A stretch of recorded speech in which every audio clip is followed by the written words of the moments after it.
15, maybe it's 18, maybe it's 20, 25. If you can figure that out with certainty, again, it can be really powerful in backing into the maximum that they'd be willing to pay.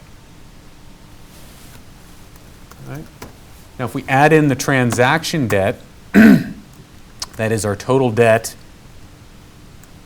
up here, the amount of debt that's going to be available to do the deal. If we add in the cash used for purchase, it's 0 here. That would give us implied total consideration at closing in each case. And again, the higher the return requirement, the lower they can pay, the lower they can value that company at closing. Now, if I change that 20% to 21.3, recalculate it, you'll see that the numbers start to look pretty similar to what our base case looks like, right? Because this deal at the base case is valued at 20, or has a return of 21.3, gives us roughly a transaction value very similar to what we saw before. All right, now if we look at debt that would get refinanced, what we're doing is we're basically walking backward through the sources table, backward through the uses table, trying to figure out what the implied enterprise value of the deal could be at year one. Subtract transaction fees. Okay, we're walking backward through our uses table. Now we're implying what that equity value would be, what that implied equity value would be at closing. We buy the company.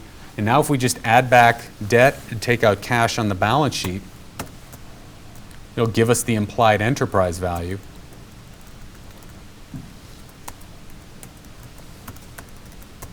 As of time 0.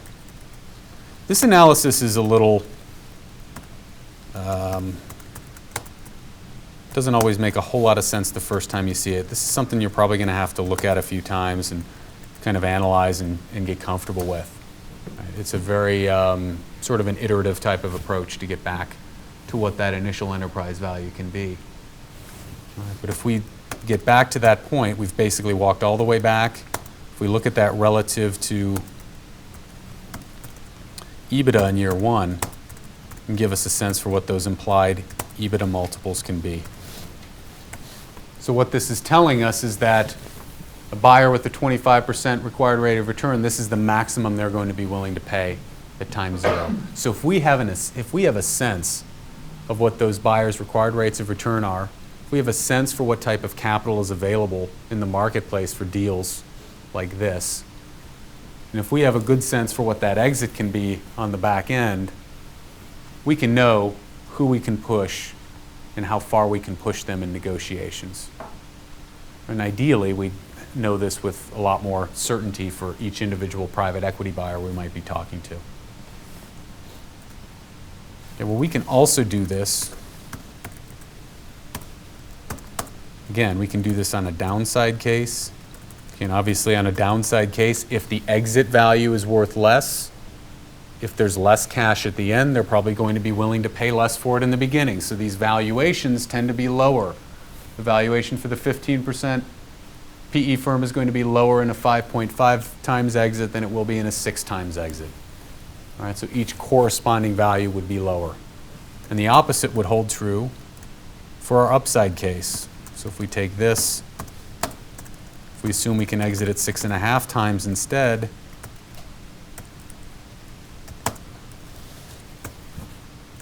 obviously these are going to imply correspondingly higher values. And we can look at those as, in terms of total enterprise value at time 0, we can look at those as a multiple of EBITDA, but it'll give us a sense of what the range of values could be in a potential LBO transaction. This can actually, like I said before, can serve as a fourth valuation methodology.